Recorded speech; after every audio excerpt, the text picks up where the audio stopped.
ஆராதனை தினம் ஆராதனை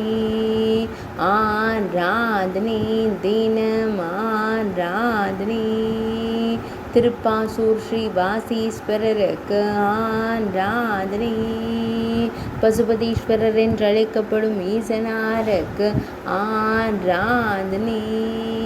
மூங்கில் மரத்தை திருத்தல மரமாய் கொண்டருள்வதற்கு ஆராதனை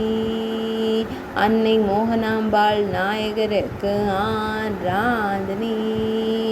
தேவி பசுபதி நாயகி நாதருக்கு ஆராதனை மூங்கில் மரத்தை திருத்தல மரமாய் கொண்டருள்வதற்கு ஆராதனை சோம மற்றும் மங்கள தீர்த்தங்களின் திருக்கரைகளில் உறைவதற்கு ஆராதனை திருப்பாச்சூர் என்று அழைக்கப்படும் ஊரில் உறைவதற்கு ஆராதனை திருவள்ளூர் மாவட்டத்தில் அருள்வதற்கு ஆராதனை ஆராதனை தினம் ஆராதனை ஆராதனை தினம் ஆராதனை ஆராதனை தினம்